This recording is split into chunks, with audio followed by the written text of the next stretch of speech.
Let's get to Tim Walz, who, just when you think no one's sitting at this table, neither she nor the big white blanket, can embarrass themselves any further, he does. She asks him, to her credit, about the carrying the weapons in war, which we know is a lie. He never served in war. He's been stealing valor for quite some time. And take a listen to this answer. Say, hey, when there's a problem, you call a man. The Democrats can't even tell you what a man is. So when you hear Walz brag about how much of a man he is, what does that tell you? I think there might be a little bit of a cope there, you could say. There's a little bit, he has to remind us how masculine he is, trying to not even be able to load a shotgun or fix a truck. Tim Walz thought he could glide by on soft speeches and photo ops, but Megyn Kelly and Charlie Kirk didn't bring microphones, they brought wrecking balls. They didn't critique his record, they crushed it. From broken schools to rising crime, from fake unity to fiscal chaos, they exposed a governor obsessed with headlines, not results. Curtain down, spotlight up, and the truth just hijacked center stage. You said that you carried weapons in war, but you have never deployed actually in a war zone. A campaign official said that you misspoke. Did you? Well, first of all, I'm incredibly proud. I've done 24 years of wearing the uniform of this country. Equally proud of my service in a public school classroom, whether it's Congress or the governor. My record speaks for itself, but I think people are coming to get to know me. I speak like they do. I speak candidly. I wear my emotions on my sleeves, and I speak especially passionately about our children being shot in schools. I'll tell you one thing.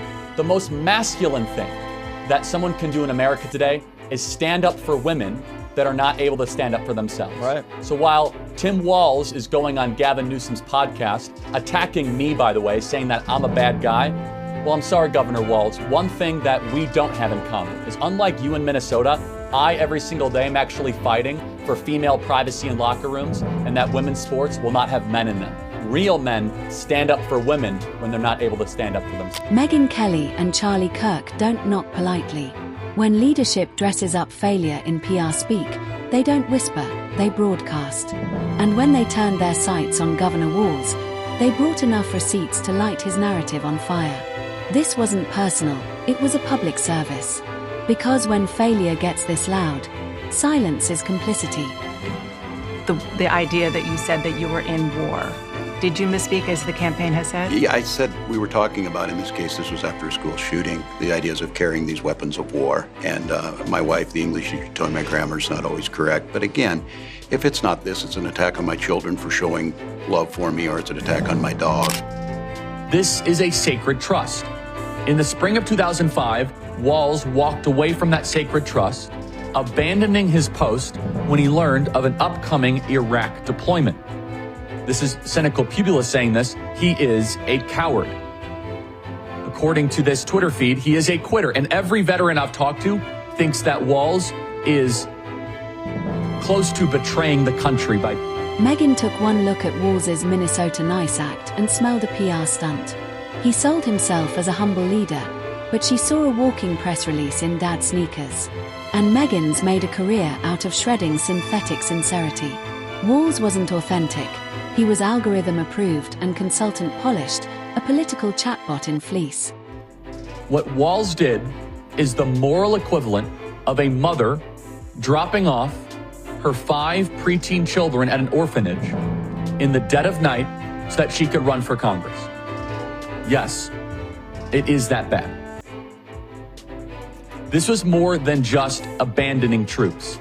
It also reflects a major personal deficit in his character and makeup. By the way, this is written by a veteran. She torched the gap between image and impact. Walz ran on unity and transparency, then governed with vanishing acts and vagueness. Megyn compared his style to a kid blaming the floor for spilled milk. Meanwhile, Charlie went for the wallet, grilling Walz's economic strategy. Tax, bloat, repeat. Minnesota lost more businesses than a January snowstorm, and growth meant government getting fatter while families got squeezed.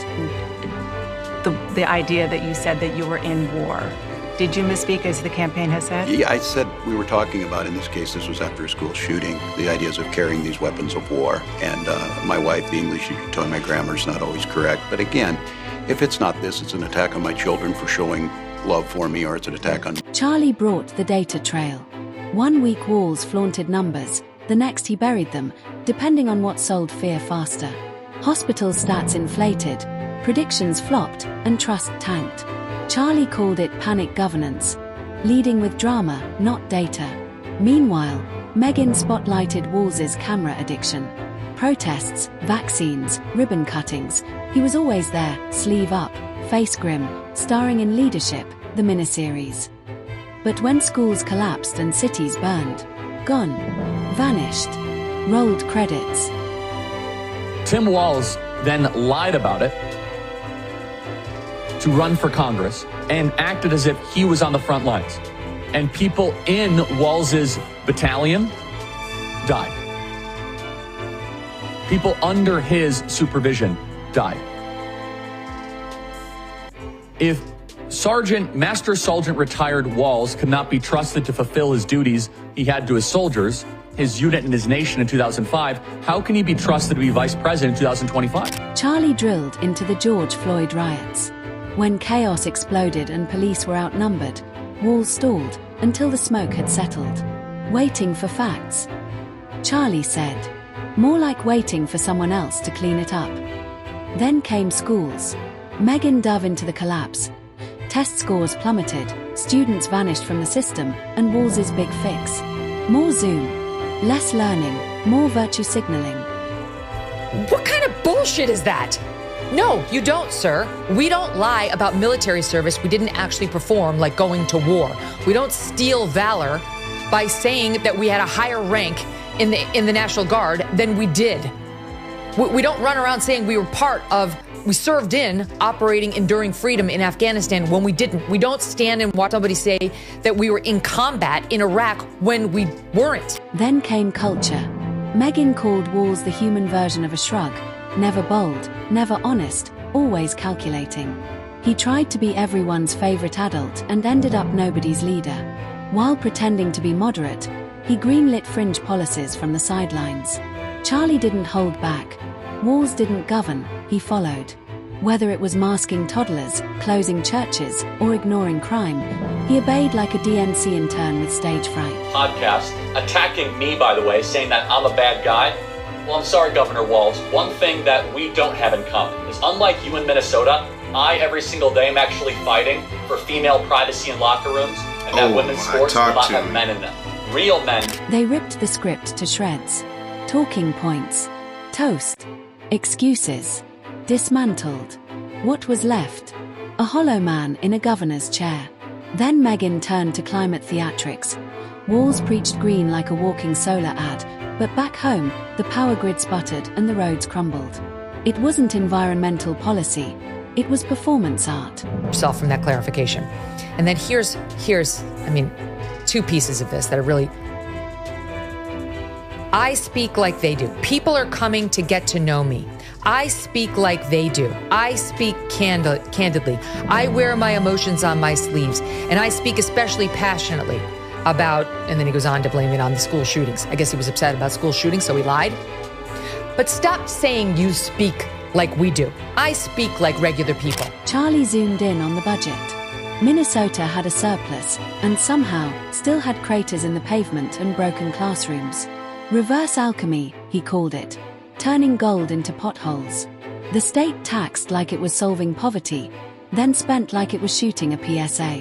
Megyn hit healthcare next, another Walz promise, another policy train wreck. Wait times spiked, rural hospitals flatlined, and government red tape swelled like it had a gym membership. Fallout continues for Tim Walz on the disastrous performance he delivered, in particular when it comes to his self-described knuckle-headed behavior, which was just his latest in a series of lies.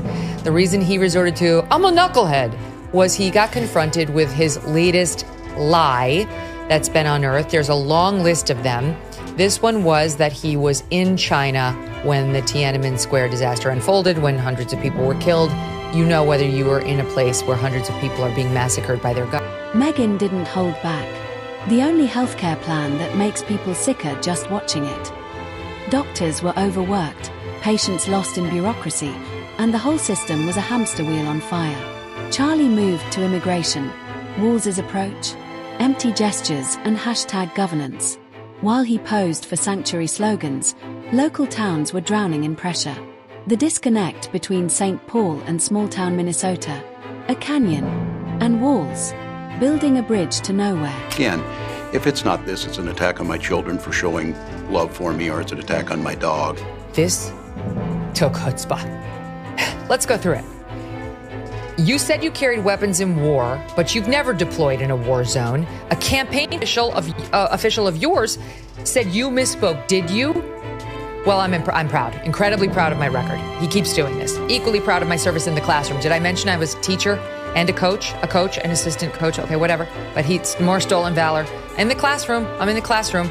My record speaks for itself. It doesn't, actually. You've put a lot of lies into that record that you've been called out on by service personnel. Then came the media game. Megyn torched it. Walz's press playbook was all puff pieces and softball interviews. No real questions unless pre-screened by PR. His idea of transparency, she joked, is letting the press watch him read someone else's answers. Charlie piled on. Walz treated the media like a group project. Show up late, skim the summary, and collect applause. Meanwhile, teachers quit and storefronts shuttered. Disgusting, repulsive, and reprehensible examples of abandoning one's unit, of turning back on country and instead for own personal comfort and safety that we have ever seen in politics. And it's far worse than I even think people are describing it. It is worse than stolen valor. It is abandoning your fellow soldier. Parents pulled their kids out of public schools. Walz's solution: another round table with the usual echo chamber experts. Megyn called it what it was: a culture of failure disguised as transition. Disaster rebranded. Blame outsourced to the system. She made it clear, this wasn't about party lines. It was about leadership that vanished when it mattered most. Charlie agreed. Walz didn't lead, he performed. Minnesota didn't get a governor, it got a spokesperson for decline.